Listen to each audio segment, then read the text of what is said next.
ನಮಸ್ಕಾರ ಎಲ್ಲರಿಗೂ. ಈ ಒಂದು ವಿಡಿಯೋದಲ್ಲಿ ವಿದ್ಯುತ್ ಚಾಲಿತ ಹೊಲಿಗೆ ಯಂತ್ರಕ್ಕೆ ಆನ್ಲೈನ್ ಮುಖಾಂತರ ಅರ್ಜಿಯನ್ನು ಸಲ್ಲಿಸೋದು ಯಾವ ರೀತಿ ಅಂತ ತಿಳಿದುಕೊಡ್ತಾ ಇದ್ದೀನಿ. ನಮ್ಮ ಒಂದು ಯಾದಗಿರಿ ಜಿಲ್ಲಾ ಪಂಚಾಯತ್ ವತಿಯಿಂದ 2025-26ನೇ ಸಾಲಿನ ಒಂದು ಉದ್ಯಮ ಕೇಂದ್ರದ ಯೋಜನೆಯಡಿ ಒಂದು ಉಚಿತವಾಗಿ ಮಹಿಳೆಯರಿಗೆ ವಿದ್ಯುತ್ ಚಾಲಿತ ಒಂದು ಹೊಲಿಗೆ ಯಂತ್ರಕ್ಕೆ ಅರ್ಜಿಯನ್ನು ಆಹ್ವಾನಿಸಲಾಗಿದೆ. ಅದನ್ನು ಒಂದು ಯಾವ ರೀತಿ ಒಂದು ಆನ್ಲೈನಲ್ಲಿ ಅಪ್ಲಿಕೇಶನ್ ಹಾಕುವಂತ ತಿಳಿಸ್ಕೊಡ್ತೀನಿ. ಇದರ ಒಂದು ಅಪ್ಲಿಕೇಶನ್ ಕೊನೆಯ ದಿನಾಂಕ ಬಂದು 31/7/2025, ಅಂದರೆ ಇದೇ ಒಂದು ತಿಂಗಳು ಕೊನೆಯ ದಿನಾಂಕ ಇದೆ. ಸೊ ಭಾಳಷ್ಟು ಲೇಟ್ ಆಯಿತು. ಸೊ ಕ್ಷಮೆ ಇರಲಿ, ಯಾಕಂದರೆ ಕಾರಣಾಂತರಗಳಿಂದ ನಮ್ಮ ಕೆಲಸ ಇತ್ತು. So video ಮಾಡೋಕ್ಕಾಗಿದ್ದಿಲ್ಲ. ಸೊ ಆದರೂ ಕೂಡ ಒಂದು ವಿಡಿಯೋ ಮಾಡಿ ಹಾಕೋಣ ಅಂತ. ಇನ್ನೂ ಕೂಡ 3-4 ದಿನ ಟೈಮ್ ಇದೆ. ಸೊ ಅಪ್ಲಿಕೇಶನನ್ನು ಹಾಕೋಬೋದು ನೀವು. ಸೊ ಬನ್ನಿ ಸ್ಟೆಪ್ ಬೈ ಸ್ಟೆಪ್ ಆಗಿ ತಿಳಿಸ್ಕೊಡ್ತೀನಿ. ವಿಡಿಯೋನ ತುಂಬಾ ದೊಡ್ಡದಿದೆ. ಸೊ ಕೊನೆವರೆಗೂ ನೋಡಬೇಕು, ಎಲ್ಲಿ ಕೂಡ ಸ್ಕಿಪ್ ಮಾಡಬಾರ್ದು, ಫಾರ್ವರ್ಡ್ ಮಾಡೋಕ್ಕೆ ಹೋಗಬೇಡಿ, ಯಾಕಂದರೆ ಗೊತ್ತಾಗೋದಿಲ್ಲ.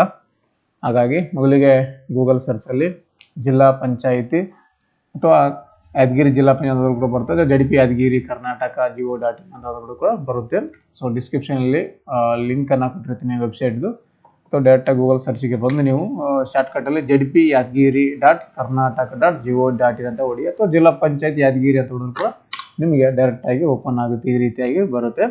ಸೊ ಇದರಲ್ಲಿ ಕೆಳಗಡೆ ಒಂದು ಇತ್ತೀಚಿನ ಪ್ರಕಟಣೆ ಸುದ್ದಿಗಳಂತಿರುತ್ತೆ ನೋಡಿ. ಮತ್ತಷ್ಟು ಇದೆಲ್ಲ ಇದರಲ್ಲಿ ನೀವು ಕ್ಲಿಕ್ ಮಾಡ್ಕೋಬೇಕು. ಮತ್ತಷ್ಟು ಓದಿ ಮೇಲೆ ಕ್ಲಿಕ್ ಮಾಡ್ಕೊಳ್ಳಿ. ಇತ್ತೀಚಿನ ಸುದ್ದಿ ಅಂತಿದೆ ನೋಡಿ, ಇಲ್ಲಿ ಕ್ಲಿಕ್ ಮಾಡಿಕೊಂಡ್ರೆ ನಿಮಗೆ ಇಲ್ಲಿ ಹೊಲಿಗೆ ಯಂತ್ರದ ಬಗ್ಗೆ ಒಂದು ನೋಟಿಫಿಕೇಶನ್ ಇಲ್ಲಿ ಶೋ ಆಗುತ್ತೆ. ಸೊ ಇಲ್ಲಿ ಅಂತ ಇಲ್ಲಿ ನೋಡಿದ್ರೆ 5 ನಂಬರ್ ಸೀರಿಯಲ್ ನಂಬರ್ 5ರಲ್ಲಿ ಇದೆ ನೋಡಿ. 25-26ನೇ ಸಾಲಿನ ಜಿಲ್ಲಾ ವಲಯ ಯೋಜನೆಗಳ ಉದ್ಯಮ ಕೇಂದ್ರ ಯೋಜನೆ ಉಚಿತ ವಿದ್ಯುತ್ ಚಾಲಿತ ಹೊಲಿಗೆ ಯಂತ್ರ ಹಾಗೂ ಗ್ರಾಮೀಣ ಕುಶಲಕರ್ಮಿ ಸಲಕರಣೆ ಪಡೆಯಲು ಆನ್ಲೈನ್ ಅರ್ಜಿ ಅಂತಿದೆ. ಸೊ ಅದನ್ನು ಕ್ಲಿಕ್ ಮಾಡಿದ ನಂತರ ನಿಮಗೆ ಈ ರೀತಿಯಾಗಿ ಬರುತ್ತೆ.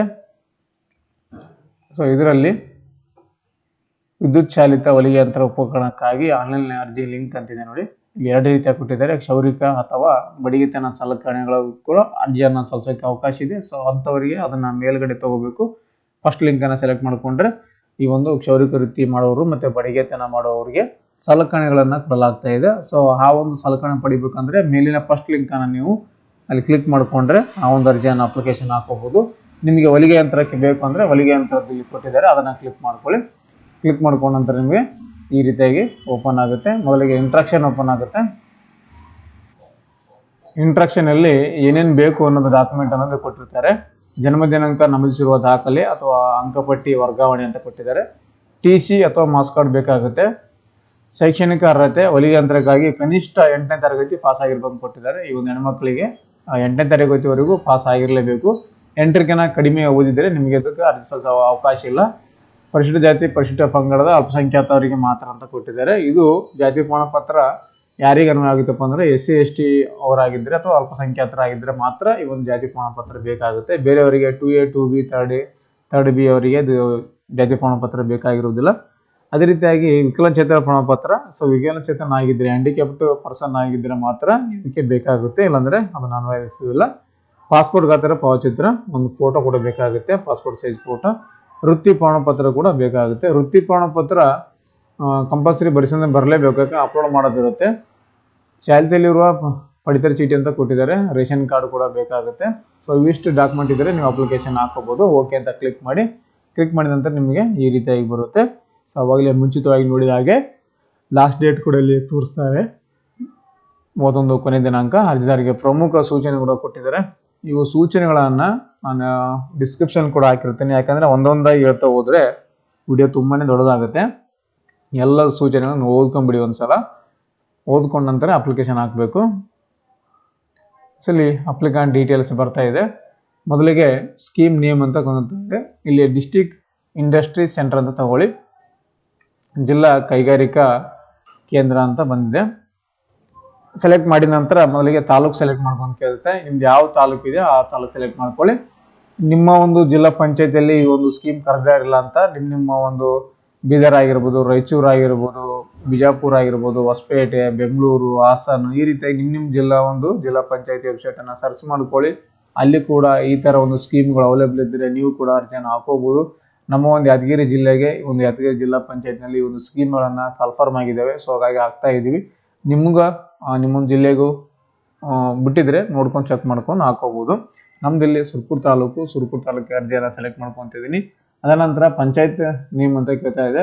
ಯಾವೊಂದು ಪಂಚಾಯತಿಗೆ ಒಳಪಡ್ತೀರಾ, ಇದು ಯಾಕಂದ್ರೆ ಗ್ರಾಮೀಣ ಭಾಗದವರಿಗೆ ಮಾತ್ರ ಇದು ಅನ್ವಯ ಆಗುತ್ತೆ ಅಂತ ಹೇಳ್ಬೋದು. ಗ್ರಾಮೀಣ ಭಾಗದಲ್ಲಿರುವಂತಹ ಮಹಿಳೆಯರಿಗೆ ಇದು ಅನ್ವಯ ಆಗುತ್ತೆ.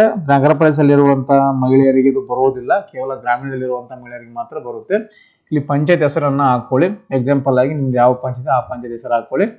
ಅದಾನಂತರ ವಿಲೇಜ್ ನೇಮ್ ಕೇಳ್ತಾ ಇದೆ, ನಿಮ್ದು ಯಾವ ಊರು ಅಥವಾ ವಿಲೇಜ್ ನೇಮ್ ಏನಿದೆಯಲ್ಲ ಆ ಒಂದು ಗ್ರಾಮದ ಹೆಸರನ್ನು ಹಾಕೊಳ್ಳಿ. ಅದರ ನಂತರ ಕ್ಯಾಂಡಿಡೇಟ್ ನೇಮ್ ಅಂತ ಕೇಳುತ್ತೆ, ಅಭ್ಯರ್ಥಿಯ ಒಂದು ಹೆಸರನ್ನ ಹಾಕೊಳ್ಳಿ, ಅರ್ಜಿದಾರರ ಒಂದು ಹೆಸರು. ಅದರ ನಂತರ ಅರ್ಜಿದಾರರ ತಂದೆಯ ಹೆಸರು ಅಥವಾ ಗಂಡನ ಹೆಸರು, ಮದುವೆ ಆಗಿದ್ದರೆ ಗಂಡನ ಹೆಸರು ಹಾಕೊಳ್ಳಿ, ಮದುವೆ ಆಗಿಲ್ಲ ಅಂದ್ರೆ ತಂದೆ ಹೆಸರು ಹಾಕೊಳ್ಳಿ.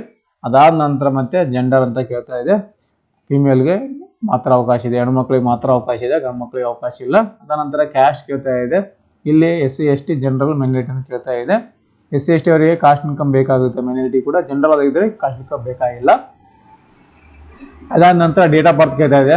ಡೇಟ್ ಆಫ್ ಬರ್ತ್ ಆಧಾರ್ ಕಾರ್ಡ್ನಲ್ಲಿ ಯಾವ ರೀತಿ ಇರುತ್ತೆ ಎಕ್ಸಾಕ್ಟ್ ಆಗಿ ಅದೇ ರೀತಿಯಾಗಿ ಇಲ್ಲಿ ಎಂಟರ್ನ ಮಾಡ್ಕೋಬೇಕು. ಮಾಡ್ಕೊಂಡ ನಂತರ ನಾನು ಇಲ್ಲಿ ಫಿಲ್ ಮಾಡಿ ತೋರಿಸ್ತಾ ಇಲ್ಲ, ಯಾಕಂದ್ರೆ ಫಿಲ್ ಮಾಡಿದ ನಂತರ ಮತ್ತೆ ಅದನ್ನ ನಾನು ಬ್ಲರ್ ಮಾಡಬೇಕಾಗುತ್ತೆ, ಹಾಗಾಗಿ ಅದನ್ನ ಫಿಲ್ ಮಾಡ್ತಾ ಇಲ್ಲ. ಜಸ್ಟ್ ನಿಮಗೆ ಫಿಲ್ ಮಾಡೋದು ಹೇಳಿಕೊಡ್ತಾ ಇದ್ದೀನಿ, ಅದನ್ನ ಹಾಗೆ ಫಿಲ್ ಮಾಡ್ಕೊಳ್ಳಿ. ಅದಾದ ನಂತರ ಡೀಟೇಲ್ಸ್ ಆಫ್ ಕರೆಸ್ಪಾಂಡೆನ್ಸ್ ಅಂತ ಕೊಟ್ಟಿದ್ದಾರೆ. ನಿಮ್ಮ ಒಂದು ವ್ಯವಹಾರಿಕ ಒಂದು ಅಡ್ರೆಸ್ ಅನ್ನ ಇಲ್ಲಿ ಕೊಟ್ಟಿದ್ದಾರೆ. ಇಲ್ಲಿ ಆಧಾರ್ ಲಿಂಕ್ಡ್ ಮೊಬೈಲ್ ನಂಬರ್ ಅಂತ ಕೇಳ್ತಾ ಇದೆ. ನಿಮ್ಮ ಒಂದು ಆಧಾರ್ ಕಾರ್ಡ್ಗೆ ಲಿಂಕ್ ಇರುವ ಮೊಬೈಲ್ ನಂಬರ್ನ ಎಂಟರ್ ಮಾಡಿ. ಅದಾದ ನಂತರ ನಿಮ್ಮ ಒಂದು ವ್ಯವಹಾರಿಕ ಅಡ್ರೆಸ್ ಅನ್ನ ಕೇಳ್ತಾ ಇದೆ, ಹೌಸ್ ನಂಬರ್ ಆ್ಯಂಡ್ ಅಡ್ರೆಸ್ ಅಂತ ಕೇಳ್ತಾ ಇದೆ. ಆಧಾರ್ ಕಾರ್ಡ್ನಲ್ಲಿ ಯಾವ ರೀತಿ ಇದೆ ಎಕ್ಸಾಕ್ಟ್ ಆಗಿ ಅದೇ ರೀತಿಯಾಗಿ ಇಲ್ಲಿ ಅಡ್ರೆಸ್ ಅನ್ನ ಎಂಟ್ರಿ ಮಾಡಿಬಿಡಿ, ನಡೆಯುತ್ತೆ. ಅದಾದ ನಂತರ ಸ್ಟೇಟ್ ಅನ್ನ ಸೆಲೆಕ್ಟ್ ಮಾಡ್ಕೊಳ್ಳಿ, ಕರ್ನಾಟಕ ಅಂತ. ಅದಾದ ನಂತರ ನಿಮ್ಮ ಜಿಲ್ಲೆ ಸೆಲೆಕ್ಟ್ ಮಾಡ್ಕೊಳ್ಳಿ. ಅದಾದ ನಂತರ ನಿಮ್ಮ ತಾಲೂಕನ್ನು ಸೆಲೆಕ್ಟ್ ಮಾಡ್ಕೊಳ್ಳಿ. ಮಾಡಿದ ನಂತರ ವಿಲೇಜ್ ಆರ್ ವಾರ್ಡ್ ನಂಬರ್ ಅಂತ ಕೇಳುತ್ತೆ, ಯಾವ ಒಂದು ವಿಲೇಜು ಅಥವಾ ಪಂಚಾಯತ್ ಯಾವ್ದು ಬರುತ್ತೆ ನಿಮಗೆ ಆ ಒಂದು ವಿಲೇಜನ್ನು ಸೆಲೆಕ್ಟ್ ಮಾಡ್ಕೊಳ್ಳಿ. ವಿಲೇಜ್ ಇದ್ರೆ ವಿಲೇಜ್ ತಗೊಳ್ಳಿ, ಅಲ್ಲಿ ವಾರ್ಡ್ ಅಂತ ಕೊಟ್ಟಿರ್ತಾರೆ, ನೀವು ನೋಡ್ಕೊಳ್ಳಿ. 3 ಹೆಸರು ಇದ್ರೆ ಓಕೆ, ಇಲ್ಲಾಂದ್ರೆ ನಿಮ್ಮ ವಾರ್ಡ್ ಇರುತ್ತೆ, ವಾರ್ಡ್ ಸೆಲೆಕ್ಟ್ ಮಾಡ್ಕೊಳ್ಳಿ. ಅದರ ಪಿನ್ ಕೋಡ್ ಹಾಕೊಳ್ಳಿ. ಪಿನ್ ಕೋಡ್ ಹಾಕಿದ ನಂತರ ಕ್ವಾಲಿಫಿಕೇಶನ್ ಕೇಳುತ್ತೆ, 8ನೇ ತರಗತಿ ಅಥವಾ 8ನೇ ತರಗತಿಕನ್ನ ಹೆಚ್ಚಿಗೆ ಓದಿದ್ದೀರಾ ಅಂತ ಕೇಳ್ತಾ ಇದೆ, ಸೆಲೆಕ್ಟ್ ಮಾಡ್ಕೊಳ್ಳಿ. ಫಿಸಿಕಲ್ ಹ್ಯಾಂಡಿಕ್ಯಾಪ್ಟ್ ಇದ್ದೀರಾ ಅಂತ ಕೇಳುತ್ತೆ, ಸರ್ಟಿಫಿಕೇಟ್ ಇದೆಯಾ ಇಲ್ಲ ನಿಮ್ಮ ಹತ್ರ. ಫಿಸಿಕಲ್ ಹ್ಯಾಂಡಿಕ್ಯಾಪ್ಟ್ ಮಹಿಳೆ ಆಗಿದ್ದರೆ ಎಸ್ ಅಂತ ತಗೋಬೇಕು, ಹ್ಯಾಂಡಿಕ್ಯಾಪ್ ಮಹಿಳೆ ಆಗಿದ್ದಿಲ್ಲ ಅಂದರೆ ನೋ ಅಂತ ತಗೊಳ್ಳಿ. ಅದಾದ ನಂತರ ಮತ್ತಿಲ್ಲಿ certificate confirmation from the respective grama panchayat development officer or taluk industrial extension officer regarding profession barber and carpenter ಅಂತ ಕೊಟ್ಟಿದ್ದಾರೆ. ಈ ಒಂದು ವೃತ್ತಿ ಪ್ರಮಾಣ ಪತ್ರವನ್ನು ಗ್ರಾಮ ಪಂಚಾಯತ್ PDOಗಳಿಂದ ಸಹಿ ಮಾಡಿಸ್ಕೊಂಡು ಬಂದಿರಬೇಕು. ಸೊ ಪಂಚಾಯತ್ ಅಧಿಕಾರಿ ಅಥವಾ ತಾಲೂಕು ಇಂಡಸ್ಟ್ರಿಯಲ್ ಎಕ್ಸ್ಟೆನ್ಷನ್ ಆಫೀಸರ್ ಅಂತ ಕೈಗಾರಿಕಾ ಅಭಿವೃದ್ಧಿ ಆಫೀಸರ್ ಅಂತ ಬರುತ್ತಾರೆ. ಸೊ ಅವರ ಒಂದು ಸಹಿಯನ್ನು ಬೇಕಾಗುತ್ತೆ ಒಂದು ವೃತ್ತಿ ಪ್ರಮಾಣ ಪತ್ರದಲ್ಲಿ. ನೀವು ಪಂಚಾಯತ್ ಕಡೆಯಿಂದ ಬರ್ಸ್ಕೊಂಡು ಬಂದರೆ ನೀವು ಇಲ್ಲಿ ಎಸ್ ತಗೋಬೇಕಾಗುತ್ತೆ, ಅದನ್ನು ಅಪ್ಲೋಡ್ ಕೂಡ ಮಾಡಬೇಕಾಗುತ್ತೆ. Document related to date of birth ಅಂತ ಕೊಟ್ಟಿದ್ದಾರೆ. ಇಲ್ಲಿ ನಿಮಗೆ ಡಾಕ್ಯುಮೆಂಟ್ SLC ಅಥವಾ 8ನೇ ಕ್ಲಾಸ್ ಮಾರ್ಕ್ಸ್ ಕಾರ್ಡು ಅಥವಾ 8ನೇ ಕ್ಲಾಸ್ TC ಇದ್ರೆ ನಡೆಯುತ್ತೆ. ಸೊ ಅದನ್ನಿದ್ರೆ ಎಸ್ ಅಂತ ಟಿಕ್ ಮಾಡ್ಕೊಳ್ಳಿ. ಅದಾನಂತರ ರೇಷನ್ ಕಾರ್ಡ್ ಇದೆಯಾ ಇಲ್ಲ ಅಂತ ಕೇಳುತ್ತೆ. ಸೊ ಅದನ್ನು ಇದ್ರೆ ಎಸ್ ಅಂತ ಕೊಡಿ, ಕಂಪಲ್ಸರಿ ಬೇಕೇ ಬೇಕು. ರೇಷನ್ ಕಾರ್ಡು ಇದ್ದಿಲ್ಲ ಅಂದರೆ ನಡೆಯೋದಿಲ್ಲ, ಹಾಕೋಕ್ಕೆ ಬರೋದಿಲ್ಲ ಅಂತಲೇ ಹೇಳ್ಬೋದು. ಅದಾನಂತರ ಅಟ್ಯಾಚ್ಮೆಂಟ್ ಕೇಳ್ತಾ ಇದೆ. ಅಟ್ಯಾಚ್ಮೆಂಟ್ ಇಲ್ಲಿ ಅಪ್ಲೋಡ್ ಮಾಡೋದಿರುತ್ತೆ. ರೀಸೆಂಟ್ ಪಾಸ್ಪೋರ್ಟ್ ಸೈಜ್ ಫೋಟೋ ಅಂತ ಕೇಳ್ತಾ ಇದೆ. ರೀಸೆಂಟ್ ಪಾಸ್ಪೋರ್ಟ್ ಸೈಜ್ ಫೋಟೋ ಇಲ್ಲಿ KB 50 KB ಅಂತ ಕೊಟ್ಟಿದ್ದಾರೆ. JPG ಫಾರ್ಮೆಟ್ ಅಲ್ಲಿ ಇರಬೇಕು, 50 KB ಅಂತ ಕೊಟ್ಟಿದ್ದಾರೆ. 50 KB ನಲ್ಲಿ ಇರಬೇಕು. ಇಲ್ಲಿ ಸೆಲೆಕ್ಟ್ ಮಾಡ್ಕೊಳ್ಳಿ, ಮಾಡ್ಕೊಂಡು ಅಪ್ಲೋಡನ್ನು ಮಾಡ್ಕೊಳ್ಳಿ. ಅದಾನಂತರ document related to date of birth ಕೇಳ್ತಿದೆ. TC ಅಥವಾ ಮಾರ್ಕ್ಸ್ ಕಾರ್ಡ್ ಏನಿರುತ್ತಲ್ಲ ನಿಮ್ಮದು, ಅದು PDF ಫೈಲಲ್ಲಿ ಸ್ಕ್ಯಾನ್ ಮಾಡಿಕೊಂಡು ಅಪ್ಲೋಡನ್ನು ಮಾಡಬೇಕು. ಇಲ್ಲಿ ನೋಡ್ತಾ ಇದ್ದೀರಾ 200 KB ಅಂತಿದೆ. 200 KB ಒಳಗಡೆ ಈ ಒಂದು PDF ಅನ್ನು ಮಾಡ್ಕೋಬೇಕು. ಅದೇ ರೀತಿಯಾಗಿ ಕ್ಯಾಸ್ಟ್ ಇನ್ಕಮ್ ಸರ್ಟಿಫಿಕೇಟ್ ಅದನ್ನು ಕೂಡ PDF ಲೆಸ್ ದೆನ್ 200 KB ಅಂತ ಕೊಟ್ಟಿದ್ದಾರೆ. 200 KB ಒಳಗಡೆ PDF ಅಲ್ಲಿ ಸ್ಕ್ಯಾನ್ ಮಾಡಿಕೊಂಡು ಚೂಸ್ ಫೈಲ್ ಅಂತ ಸೆಲೆಕ್ಟ್ ಮಾಡಿಕೊಂಡು ಇಲ್ಲಿ ಕಾಣ್ತಾ ಇರುವಂಥ ನಿಮ್ಗೇನು ಅಪ್ಲೋಡ್ ಮಾಡಬೇಕು ಅಂತ ಡಾಕ್ಯುಮೆಂಟ್ ಸೆಲೆಕ್ಟ್ ಮಾಡ್ಕೊಂಡು ಅಪ್ಲೋಡನ್ನು ಮಾಡ್ಕೊಳ್ಳಿ. ಅದೇ ರೀತಿಯಾಗಿ ವೃತ್ತಿ ಪ್ರಮಾಣ ಪತ್ರ ಪಂಚಾಯತ್ ಕಡೆಯಿಂದ ಬರ್ಸ್ಕೊಂಡಿರುವಂಥ ವೃತ್ತಿ ಪ್ರಮಾಣ ಪತ್ರವನ್ನು ಕೂಡ ಸೆಲೆಕ್ಟ್ ಮಾಡ್ಕೊಂಡು ಅಪ್ಲೋಡ್ ಮಾಡಿ. ಇದನ್ನು ಕೂಡ 200 KB PDF ಫಾರ್ಮೆಟಲ್ಲಿ ಇರಬೇಕು. ಅದೇ ರೀತಿಯಾಗಿ ರೇಷನ್ ಕಾರ್ಡ್ ಕೇಳ್ತಾ ಇದೆ, ಅಥವಾ ರೇಷನ್ ಕಾರ್ಡು ಜೊತೆಗೆ ಫಿಸಿಕಲಿ ಹ್ಯಾಂಡಿಕ್ಯಾಪ್ಟು 2 PDF ಅನ್ನು ಮರ್ಜ್ ಮಾಡಬೇಕು. ಅಂದರೆ 2 PDF ಅನ್ನು ಒಂದೇ PDF ಆಗಿ ಮಾಡಿಕೊಂಡು ಅದನ್ನು ಕೂಡ 200 KB ಕೊಟ್ಟಿದ್ದಾರೆ. 200 KB ಒಳಗಡೆ ಇರಬೇಕು. ಅದಕ್ಕಿಂತ ಜಾಸ್ತಿ ಆದರೆ ಅದು ಅಪ್ಲೋಡ್ ತಗೋದಿಲ್ಲ, ಏನಾದರೂ ಎರರ್ ಬರುತ್ತೆ. ರೆಡ್ ಕಲರಲ್ಲಿ ನಿಮಗೆ ಇಲ್ಲಿ ಶೋ ಆಗುತ್ತೆ ಈ ರೀತಿಯಾಗಿ ಅಂತ. ಸೊ ನೀವು ಒಂದು ಚೆಕ್ ಮಾಡ್ಕೊಳ್ಳಿ, 200 KB ಒಳಗಿದ್ರೆ ತಗೊಳುತ್ತೆ. 200 KB ದಾಟಿತು ಅಂದರೆ ನಿಮಗೆ ಅಲ್ಲಿ ರೆಡ್ ಕಲರ್ ಎರರ್ ಬರುತ್ತೆ ನಿಮಗೆ. ಹಾಗಾಗಿ ತುಂಬಾ ಕೇರ್ಫುಲ್ ಆಗಿ ಸ್ಕ್ಯಾನನ್ನು ಮಾಡ್ಕೊಳ್ಳಿ. ಇಲ್ಲಿ ಟಿಕ್ ಆಟೋಮೆಟಿಕ್ ಆಗಿ ಬಂದಿದೆ ಕನ್ಸೆಂಟು. ಅದ ನಂತರ ಇಲ್ಲಿ ಕಾಣ್ತಾ ಇರುವಂತಹ ಕ್ಯಾಪ್ಚರ್ ಕೋಡನ್ನು ಎಂಟರ್ ಮಾಡಿ ಕರೆಕ್ಟಾಗಿ ಎಂಟರ್ ಮಾಡಬೇಕು. ಇಲ್ಲಾಂದ್ರೆ ತಪ್ಪು ಹಾಕಿದ್ರೆ ಅದು ಮತ್ತೆ ಮತ್ತೆ ಕೇಳುತ್ತೆ ರಾಂಗ್ ಕ್ಯಾಪ್ಚಾ ಅಂತ. ಇಲ್ಲಿ ಸಬ್ಮಿಟ್ ಬಟನ್ ಇದೆ ನೋಡಿ, ಈ ಒಂದು ಸಬ್ಮಿಟ್ ಬಟನ್ ಮೇಲೆ ಕ್ಲಿಕ್ ಮಾಡ್ಕೊಳ್ಳಿ. ಸ್ವಲ್ಪ ಲೋಡಿಂಗ್ ತಗೊಳುತ್ತೆ, ವೇಟ್ ಮಾಡಿ. ನೋಡಿ ಇಲ್ಲಿ ಸಬ್ಮಿಟ್ ಅಂತ ಕೊಟ್ಟ ನಂತರ ಈ ರೀತಿಯಾಗಿ ಬರುತ್ತೆ. ಸಕ್ಸಸ್ ಅಂತ ಡಾಟಾ ಸೇವ್ಡ್ ಅಂತ ಬಂದಿದೆ. Print your last response for this form ಅಂತ ಬಂದಿದೆ. ಯುವರ್ ರೆಸ್ಪಾನ್ಸ್ ನಂಬರ್ ಬಂದಿದೆ 1486 ಅಂತ. ಇದು ಒಂದು ಅಪ್ಲಿಕೇಶನ್ ನಂಬರ್ ಅಂತ ನೀವು ಕನ್ಸಿಡರ್ ಮಾಡ್ಕೋಬೇಕು. ಸೊ ಅದನಂತರ ಕೆಳಗಡೆ ಇಲ್ಲಿ ನಿಮ್ಮ ಒಂದು rate, IP address, keep this link safe, you update this response in future ಅಂತ ಕೊಟ್ಟಿದ್ದಾರೆ. ಈ ಒಂದು ಲಿಂಕ್ ಅನ್ನ ಫ್ಯೂಚರ್ ಅಲ್ಲಿ ಬೇಕಾಗುತ್ತೆ ನಿಮಗೆ ಇಟ್ಕೊಳ್ಳಿ ಅಂತ ಕೊಟ್ಟಿದ್ದಾರೆ. ಸೊ ಇಲ್ಲಿ ನಿಮಗೆ ಪ್ರಿಂಟ್ ರಿಸಿಪ್ಟ್ ಅಂತ ಬಂದಿದೆ. ಅದನ್ನ ಕ್ಲಿಕ್ ಮಾಡ್ಕೊಂಡ್ರೆ ಇಷ್ಟೊತ್ತು ಏನು ಫಿಲ್ ಮಾಡಿದ್ರಲ್ಲ ಆ ಒಂದು ಸ್ಕ್ರೀನ್ ಶಾಟ್ ಅನ್ನ ನೀವು ಪ್ರಿಂಟ್ ಅನ್ನ PDF ಅನ್ನ ಸೇವ್ ಮಾಡ್ಕೋಬಹುದು. ಇಲ್ಲಿ ಡೌನ್ಲೋಡ್ ರಿಸಿಪ್ಟ್ ಅಂತಿದೆ. ಸೊ ಇಷ್ಟೊತ್ತು ಏನು ಇದು ಮಾಡಿದ್ರಲ್ಲ ಅದನ್ನ ಮತ್ತೆ ನಿಮಗೆ ರಿಸಿಪ್ಟ್ ಡೌನ್ಲೋಡ್ ಆಗುತ್ತೆ ಆಟೋಮೆಟಿಕ್ ಆಗಿ. ಇಲ್ಲಿ ಅಪ್ಡೇಟ್ ರೆಸ್ಪಾನ್ಸ್ ಅಂತಿದೆ. ಅಪ್ಡೇಟ್ ಅಂದ್ರೆ ಇದರಲ್ಲಿ ಇಷ್ಟೊತ್ತು ಏನು ಫಿಲ್ ಮಾಡಿದೀವಲ್ಲ ಇದರಲ್ಲಿ ಏನಾದರೂ ಕರೆಕ್ಷನ್ ಇದ್ರೆ, ಏನಾದರೂ ತಪ್ಪಾಗಿದ್ರೆ, ಮಿಸ್ಟೇಕ್ ಆಗಿದ್ರೆ ಇದನ್ನ ನೀವು ಮತ್ತೆ ಕರೆಕ್ಷನ್ ಅನ್ನ ಮಾಡ್ಕೋಬಹುದು. ಎಡಿಟ್ ಮಾಡ್ಕೋಕೆ ಅವಕಾಶ ಕೊಟ್ಟಿದ್ದಾರೆ. ಸಬ್ಮಿಟ್ ಮಾಡಿದ ನಂತರ ಈ ರೀತಿ ಸಕ್ಸಸ್ಫುಲ್ ಆದ ನಂತರ ಕೂಡ ಎಡಿಟ್ ಅನ್ನು ಮಾಡ್ಕೋಕೆ ನಮ್ಗೆ ಅವಕಾಶ ಕೊಟ್ಟಿದ್ದಾರೆ. ಒಂದು ಉತ್ತಮ ಅಂತ ಹೇಳ್ಬೋದು. ಯಾಕಂದ್ರೆ ಕೆಲವು ಸಲ ಎಡಿಟ್ ಮಾಡ್ಕೋಕೆ ಭಾಳ ಲೇಟ್ ನಂತರ ಎಡಿಟ್ ಮಾಡೋ ಅವಕಾಶ ಕೊಡ್ತಿದ್ರು. ಸೊ ಇವಾಗ ನಿಮಗೆ ಅಪ್ಡೇಟ್ ಮಾಡೋಕೆ ಅವಕಾಶ ಕೊಟ್ಟಿದ್ದಾರೆ ಅಂದ್ರೆ ಒಂದು ಒಳ್ಳೆಯದು ಬೆಳವಣಿಗೆ ಅಂತ ಹೇಳ್ಬೋದು.